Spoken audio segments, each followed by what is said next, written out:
स्वागत है दोस्तों आपके अपने यूट्यूब चैनल अभिलाषा में। आज हम लोग देखेंगे, आज हम मनी एंड क्रेडिट, आज का चैप्टर होगा हमारा मनी एंड क्रेडिट। ठीक है, तो देखिए ये जो मनी है, हम लोग जो रुपए का इस्तेमाल कर सकते हैं, जो इस्तेमाल कर रहे हैं, वास्तविक में शुरुआत में जो स्वरूप हम पैसे को जो देख रहे हैं, यानी कि नोट के रूप में, है ना। ये जो नोट है, 10 रुपए का नोट, 20 रुपए का नोट और 50 रुपए का नोट, ये एक्चुअली में ये शुरू से नहीं चलता आया है। वक्त वक्त यानी समय समय के अनुसार जब हम लोग हिस्ट्री पढ़ेंगे, ठीक है ना, तो जो एंशिएंट टाइम में पढ़ेंगे, ठीक है, एंशिएंट, जब हम लोग एंशिएंट हिस्ट्री में देखेंगे या फिर जब हम लोग मेडिएवल में देखेंगे, अभी तो, या फिर मॉडर्न मॉडर्न में तो हालांकि क्या हुआ था कि क्वाइंस और का स्वरूप आपको अच्छे से नॉर्मल क्वाइंस उसमें दिखने लगा था। लेकिन जो एंशिएंट और मेडिएवल टाइम में जब हम लोग इस मनी का जब हम रूप देखते हैं, स्वरूप देखते हैं, तो वहाँ हमको सोने चांदी, ठीक है, तांबा पीतल, इन सभी की भी इन सभी जो मेटल है, इन सभी मेटलों से बना हुआ सिक्का हमें उस समय में देखने को मिलता है। ठीक है, तो अब आ जाते हैं अपने टॉपिक के ऊपर, जो कि आज का हमारा टॉपिक है, वाटर सिस्टम ऑफ एक्सचेंज।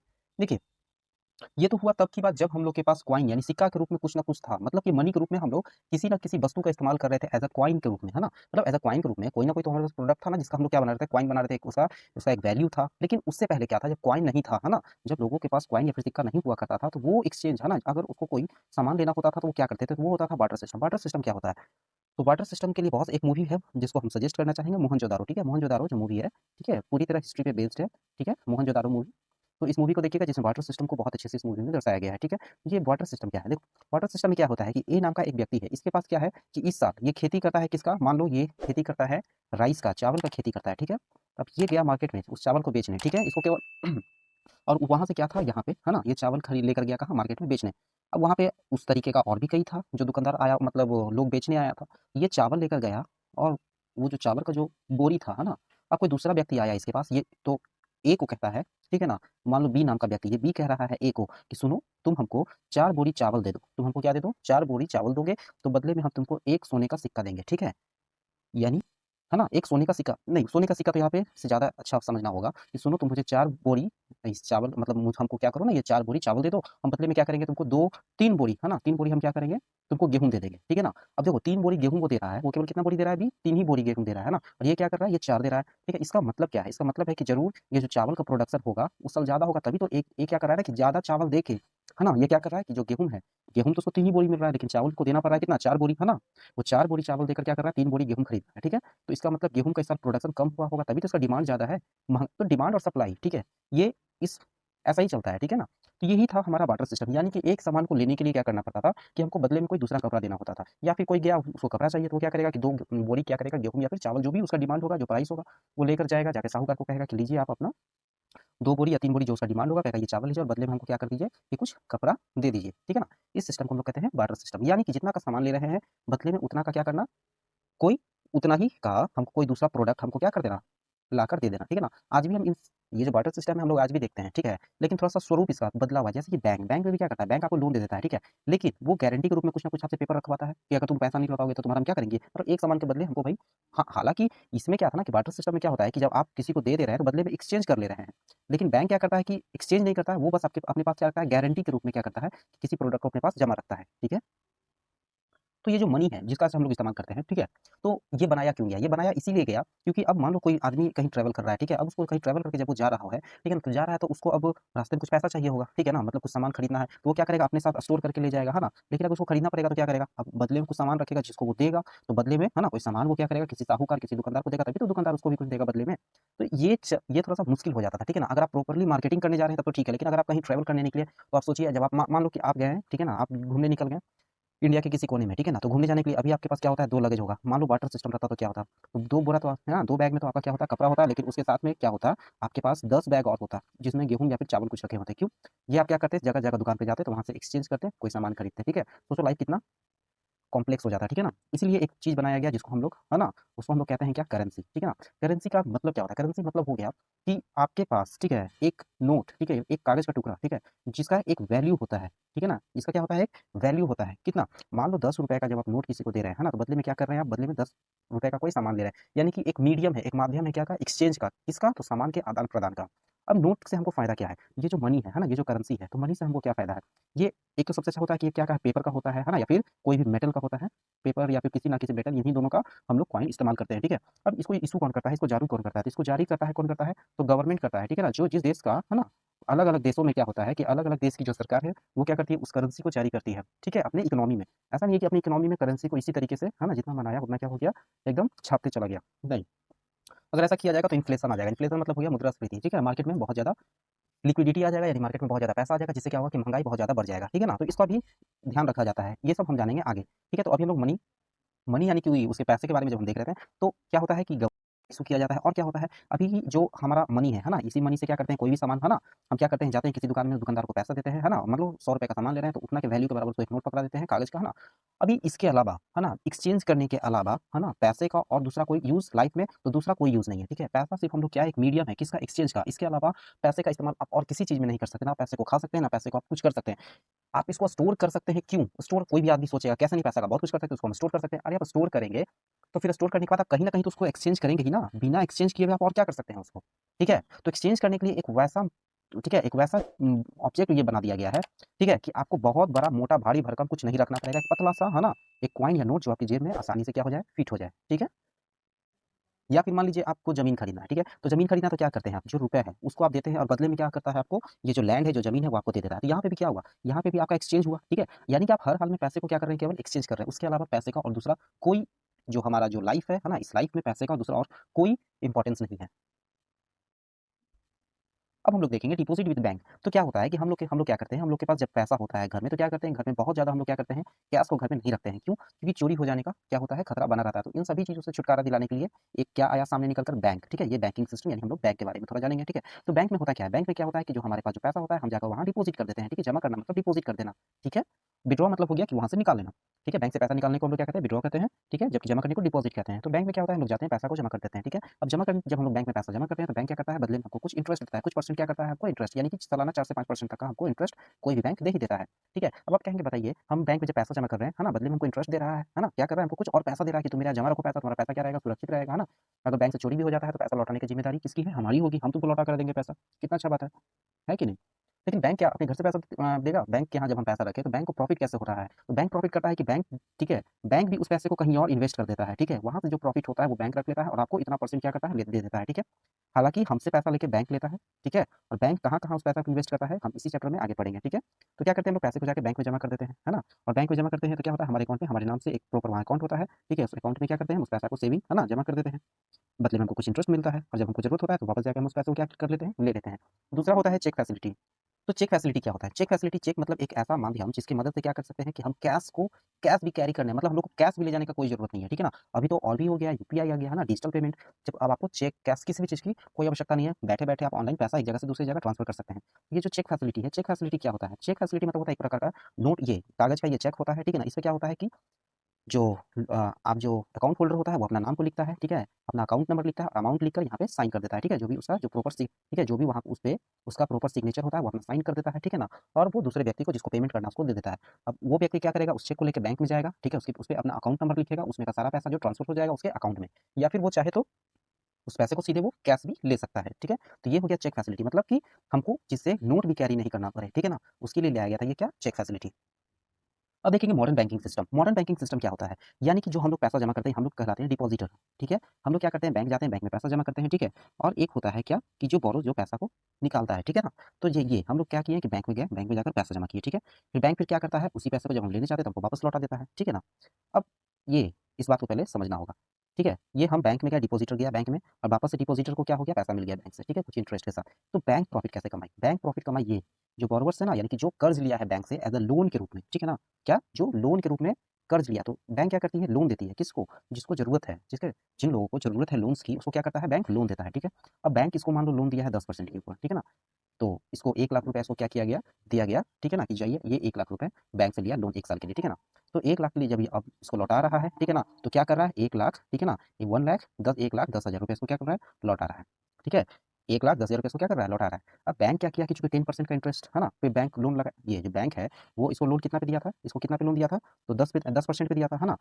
लेकिन जो डिपॉजिटर है, जो हम लोग जब बैंक में पैसा जमा करते हैं, तो हम लोग को बैंक कितना लौटाती है? बैंक हम लोग को लौटाती है 4 से लेके 5%, है ना? नॉर्मल सेविंग अकाउंट के ऊपर। तो देखिए, यहाँ पे क्या हुआ? बैंक को सीधे 4 से 5% का प्रॉफ़िट हो गया कि नहीं, ठीक है? तो बात केवल 1 लाख की नहीं है, जब बात बहुत बड़े अमाउंट में जब हम 4-5% देखते हैं, तो बैंक को सीधे प्रॉफ़िट यहीं से होता है, ठीक है? बैंक को प्रॉफ़िट होता है लोन से, शेयर मार्केट से, ठीक है ना? बैंक जब किसी को कर्ज़ देती है, तो बदले में उसको इंटरेस्ट मिलता है बैंक को, और यहीं से बैंक क्या होती है? बैंक को प्रॉफ़िट होता है, और बैंक फिर वहाँ से जो प्रॉफ़िट होता है, उस प्रॉफ़िट का कुछ हिस्सा फिर हम लोगों को देती है। हम लोग देखेंगे ए और बी नाम का 2 व्यक्ति है। ए क्या करता है कि एक बैंक से लोन लेता है, और बी क्या है कि जो लोकल जो हेल्पिंग जो पीपल है, मतलब जो गाँव में जो संस्था नहीं चलाते रहता है कि आप हमसे मेरे यहाँ से क्या कीजिए बिना किसी प्रूफ़ के, है ना? जो बिना प्रूफ़ के आप मेरे यहाँ से हमारे यहाँ से क्या कर सकते हैं, लोन ले सकते हैं, है ना? तो वहाँ से जाता है लोकल वाला के यहाँ से, और वहाँ से कुछ पैसा ले लेता है। अब चूँकि जो ए है, ए को तो पहले ही पता था भाई कि इतना परसेंट हमको एनुअली देना है ना? द 10%। लेकिन जो बी नाम का व्यक्ति है, वो क्या कहता है, नहीं, नहीं, हम आपको ज़्यादा पे लोन नहीं देंगे। हम आपको बस 1%, महीने का 1% पे ही हम आपको क्या कर रहे हैं, लोन दे रहे हैं, ठीक है? अब महीने का 1% तो साल का कितना हो गया? साल का हो गया 12%, ठीक है? हालाँकि 1% कहीं नहीं होता है, 2 से 3% होता है महीने का, ठीक है? कभी-कभी तो महीने का 5-5% पे वो लोग क्या करता है कि ठीक है, हम आपको 1 महीने के लिए दे रहे हैं, 5% का आपको लोन, है ना? 5% पर मंथ क्या लगेगा आपको? चार्जेज़ लगेगा। अभी आप सोच रहे हैं 5%, यानी कि अगर उसको 12 से गुना करेंगे तो 12 बचे कितना हो गया? 60, यानी कि 60%, है ना? 60% तक वो क्या करता है, ब्याज को वसूलता है। ये लोकल वाला, ठीक है ना? जबकि जब हम बैंक वाले को देखते हैं, तो बैंक वाला क्या करता है, 10, 12, 15 तक उसका हाईएस्ट क्या होता है? उसका हाईएस्ट जो मतलब वो जो वसूलता है, वो जो लोन का जो उसका चार्ज होता है इंटरेस्ट का, वो 10 से 15% होता है। लेकिन एक दोनों में अंतर क्या है ना कि बैंक में तो फिर अब आप कहेंगे तो बैंक में क्यों नहीं चला जाता है लोग? तो बैंक में बस इसीलिए नहीं जाता है ना क्योंकि लोग के पास क्या है, जानकारी अधूरी होती है, ठीक है? उनको लगता है कि कौन इतना जंजाल में फँसेगा, ठीक है ना? इस बैंकिंग सिस्टम में, है ना? बहुत सारा क्या होता है कि हमको पेपर वर्क करना पड़ता है। अभी पेपर वर्क, है ना? बहुत से चूँकि एजुकेशन बहुत हद तक वो लोग अनएजुकेटेड का वो लोग क्या करता है ना कि जो एजुकेशन लेवल चूँकि ग्रामीण क्षेत्र में थोड़ा कम होता है कंपेयर टू कहाँ? शहरी क्षेत्र के। तो शहरी क्षेत्र वाला क्या करता है कि सीधे बैंक चला जाता है, और बैंक से क्या करता है कि उस ना लोन ले का फ़ायदा बैंक से उठाता है। लेकिन जो रूरल एरिया वाला है, यानी ग्रामीण क्षेत्र वाला जो लोग हैं, वो लोग क्या करता है कि बैंकिंग सिस्टम से बहुत डरता है, कहता है वो कागज़ कहाँ से लाएँगे, ये कागज़ माँग देगा, वो कागज़ माँग लेगा। तो जिसका लोकल वाला जो पैसा सब देता है ना कि डोर टू डोर, है ना? कि ठीक है, हम आपको पैसा दे देंगे, आपको 10,000 चाहिए, हम आपको अभी दे देते हैं, बस आपको ₹10 का डेली देना है ना? तो डेली जो काम करने वाला है, तो डेली काम करने वाला सोचा, अरे वाह! हमको तो ₹10 का डेली ही देना है, कितना महीने तक? अब कहेगा ठीक है, ₹10 का आपको डेली देना है, हम आपको ₹600 का लोन दे देते हैं। कहेगा हमको ₹600 चाहिए, है ना? कल हम चूँकि कल मेरे घर के सामने मेला लगने वाला है, हमको ₹600 दे दीजिए, हम आपको तो कहेगा ठीक है, हम तुमको ₹600 देते हैं, तुम जाओ जाकर कुछ सामान खरीद के ले आओ कल अपने, है ना? उसके सामने क्या करना, घर के सामने जो मेला लगने वाला है, वहाँ तुम कुछ, है ना? कुछ जो स्टॉल खोल लेना, कुछ सामान-वामान बेचने के लिए। तो आदमी ₹600 लेके मार्केट चला गया, बोला कि ₹10 के क्या डील हुआ कि ₹10 के डेली के हिसाब से हम आपको देंगे, ठीक है? बोला 3 महीने तक आप हम तुमसे हम लेंगे। बोला ठीक है, 3 महीने तक हम आपको देंगे। अब 1 महीने में 30 दिन, ठीक है? तो 30 तिया 90, 90 को मल्टीप्लाई कीजिएगा 10 से, तो करीब-करीब कितना होगा? 900। तो ₹600 क्या हो गया? तो उसका पैसा था, और ₹300 क्या हो गया उसका इंटरेस्ट, ठीक है? ₹300 क्या हो गया उसका? इंटरेस्ट हो गया। यानी कि आप अगर करीब-करीब देखेंगे तो कितना परसेंट? तो करीब-करीब 50%, है ना? कितना इंटरेस्ट हो गया भाई? तो ये तो सीधे एकदम 50% उसका क्या हो गया? इंटरेस्ट हो गया, यानी कि 50% का इंटरेस्ट उसके ऊपर लगा, ठीक है ना? तो इस तरीके का जो गाँव में है वो चलता है, और इसी से लेके ठीक है, कभी-कभी जो अब चूँकि ये लोन बहुत छोटा था तो उसको क्या कर दिया, चुका दिया। अगर लोन का ये अमाउंट बहुत ज़्यादा होता, तो ये क्या हो जाता, ये फँस जाता, क्या होता, डेब्ट ट्रैप में। क्यों? क्योंकि इस पैसा को चुकाने के लिए फिर वो लोन लेता, ठीक है? मान लो वो दुकान लगाया, दुकान नहीं चला, तो उसका पैसा तो डूब गया, ठीक है? अब क्या करेगा, और पैसा लेगा उस लोन को चुकाने के लिए, ठीक है? तो हाल ही में जो करंट न्यूज़ के हिसाब से आज जो हाल है, ठीक है, इस पाकिस्तान का, ठीक है, ये इसी डेब्ट ट्रैप में फँसा है। किसके डेब्ट ट्रैप में फँसा है? तो ये चाइना, ठीक है, चाइना सबसे ज़्यादा ट्रैप में फँसाता है, डेब्ट ट्रैप में, ठीक है ना? ये क्या करता है कि बहुत सस्ते दर पे, बहुत लो इंटरेस्ट पे क्या करता है, बहुत ज़्यादा, ठीक है, पहले तो उसके यहाँ पैसा दे देता है, किसी देश में क्या करता है कि पैसा डंप कर देता है। उसको पता रहता है कि ये देश हमको नहीं चुकाएगा, और बदले में फिर उस देश का कोई ना कोई पोर्ट या फिर कोई लैंड उससे क्या करता है, ये छीन लेता है। बढ़ते हैं हम अपने नेक्स्ट टॉपिक की तरफ। तो वो है हमारा क्या, कोलेटरल, ठीक है? तो देखिए कोलेटरल क्या होता है? ये कोलेटरल यानी जब आप कोई गाड़ी खरीदते हैं या फिर कोई भी चीज़, जब आप कोई चीज़ बाय कर रहे हैं, कोई चीज़ खरीद रहे हैं, तो बदले में क्या होता है कि आपको कुछ गारंटी के रूप में उसको क्या, वहाँ पे कुछ आपको जमा करना होता है, कुछ डिपॉज़िट करना होता है, ठीक है ना? वो इसलिए करना होता है कि अगर आप अपना पैसा को क्या करेंगे, उसको वापस से अगर बैंक को अगर आप नहीं चुकाएँगे, तो बैंक क्या करेगा उस सामान का, है ना? वो जो आपके पास जो वो सामान है, वो सामान क्या कर लेगा, बैंक रख लेगा, ठीक है ना? और बदले में किसके, तो बदले में आप जो सामान खरीदे हैं, है ना? उसका पैसा नहीं चुका पाए, तो बदले में बैंक क्या किया, उस सामान के बदले में जो चीज़ आप गारंटी के रूप में जो जमा किए हैं, है ना? तो वो गारंटी वाली चीज़ को बेच के या फिर, है ना, किसी और माध्यम से बैंक क्या करेगा, अपने जो पैसा बैंक जो आपको दिया है, वहीं से वो वसूल करेगा, ठीक है ना? उसी को कहते हैं कोलेटरल। यानी कि आपको तो बैंक पैसा दे दिया, ठीक है ना? अब आप कह रहे हैं कि भाई हमारे पास पैसा नहीं है, आप सीधे डिनाई कर दे रहे हैं, मेरे पास पैसे नहीं है, हम आपको कहाँ से लौटाएँ? बैंक बोला ठीक है, तुम जो मेरे यहाँ गिरवी रखे हो ना, हम क्या करेंगे, उस सामान को बेच देंगे, और वहीं से हम क्या करेंगे, प्रॉफिट को ले लेंगे। हम अपना प्रॉफिट जो कुछ भी मेरा जो हिस्से का जो पैसा होता है, हम वहीं से वसूलेंगे, ठीक है? तो अब ये पूरा जो बैंकिंग सिस्टम है, ठीक है? अब ये बैंकिंग सिस्टम, ये जो नोट है, ये जो करेंसी है, इन सभी को जारी करने के लिए कैसे देश में चले, इन सभी के लिए एक गवर्नमेंट बॉडीज़ है, ठीक है? ये जो अंग है, जिसको हम लोग कहते हैं आरबीआई, ठीक है? आरबीआई। आरबीआई का बहुत ही जो रिज़र्व बैंक ऑफ इंडिया, ठीक है? जिसका फुल फॉर्म होता है रिज़र्व बैंक ऑफ इंडिया। तो आरबीआई का रोल क्या होता है? तो आरबीआई का बहुत सारा रोल है हमारे इंडियन इकोनॉमी में, या फिर कि है ना, हर देश का एक अपना-अपना बैंक होता है, ठीक है? जैसे कि इंडिया का है RBI, reserve bank of India, ठीक है? पाकिस्तान का रिजर्व बैंक ऑफ पाकिस्तान, ठीक है ना। तो ये आरबीआई क्या करती है, तो ये जो आरबीआई है वो देखती है कि कौन बैंक है ना वो सही ढंग से काम कर रहा है या नहीं, ठीक है। मार्केट में लिक्विडिटी को देखती है, करेंसी को छापना ना, कि अगर मान लीजिए कि मार्केट में करेंसी ज़्यादा हो गया है, ठीक है ना, तो उसके ऊपर तो बोलेगी नहीं लिक्विडिटी ज़्यादा हो गया, थोड़ा उसको कम करो, ठीक है। फिर क्या करेगी कि आरबीआई क्या करता है कि नया नोट को जारी करना है, ठीक है। तो ये नए नोट को जारी करने का काम भी किसका होता है, आरबीआई का होता है। वो क्या करता है, पुराना नोट को ले लेता है, उसको डंप करता है और वापस से नया करेंसी को वो इशू करता है, ठीक है ना। फिर उसके बाद और काम क्या है, तो आरबीआई का, तो आरबीआई का और काम है कि जैसे कि कुछ हमारा इकोनॉमी अभी है 1 बिलियन का, ठीक है। अब हमारा इकोनॉमी हो गया 1.5 बिलियन का, ठीक है ना। तो 1 बिलियन से 1.5 बिलियन यानी कि 0.5 बिलियन का इकोनॉमी हमारा बढ़ा है। तो बढ़ा है इसका मतलब क्या होगा कि हमको 0.5 बिलियन का नोट को क्या करना पड़ेगा, करेंसी को मार्केट में लाना पड़ेगा। तो इन सभी चीज़ का देख-रेख, है ना, ये आरबीआई अपने हिसाब से करती है कि मार्केट में कब और नया नोट को लाना है और कब मार्केट में ज़्यादा नोट को, है ना, मार्केट में अगर नोट बहुत ज़्यादा हो गया तो उसको ले लेना है, ठीक है ना। ये एक अलग टॉपिक है, इस पे आधा घंटा का सेशन चला जाएगा, ठीक है ना। कुल मिला के बस हम यही समझेंगे कि आरबीआई है जो देख-रेख करती है ना, हमारे इसमें, हमारे इस ये जो इकोनॉमिक सिस्टम है, इस इकोनॉमिक सिस्टम ये देख-रेख करती है, ठीक है ना, कि करेंसी को छाप, ये जो करेंसी जो छप रहा है ना, उसको छापने का काम करती है। फिर सही से क्या सारा बैंक चल रहा है कि नहीं, सभी बैंकों के ऊपर नज़र रखती है, ठीक है ना। और क्या करती है कि जो मिनिमम जो बैलेंस है, ठीक है ना, मिनिमम बैलेंस यानी कि बैंक के पास उतना पैसा रिजर्व में है कि नहीं, ठीक है ना, ताकि कोई बैंक अगर डूबे, है ना, तो कुछ पैसा क्या करता है आरबीआई अपने पास उस बैंक का हमेशा जमा रखता है। क्यों? क्योंकि अगर डूब गए या तुम भाग गए तो उतना पैसा, है ना, हम क्या करेंगे, तुम्हारा ही पैसा को जो आप बैंक खोलने से पहले जो हमारे यहाँ डिपॉजिट करके गए थे, ठीक है ना, उसी पैसा से आपके जो अकाउंट होल्डर है उन लोगों को हम आपका पैसा क्या करेंगे, लौटा देंगे, ठीक है। तो ये जो हम लोग फॉर्मल, अभी तक तो हम लोग देख रहे थे कौन सा, तो फॉर्मल सेक्टर देख रहे थे क्रेडिट का। अब देखते हैं इनफॉर्मल। तो इनफॉर्मल में हमने क्या बोला था कि इनफॉर्मल में क्या होता है कि उसमें जो इंटरेस्ट रेट होता है क्या होता है, काफ़ी ज़्यादा हाई रेट होता है। क्या? क्योंकि वहाँ पे लोगों को काफ़ी हाई इंटरेस्ट, काफ़ी हाई रेट, है ना, ऑफ इंटरेस्ट में क्या किया जाता है कि जो लोन है वो प्रोवाइड किया जाता है, ठीक है।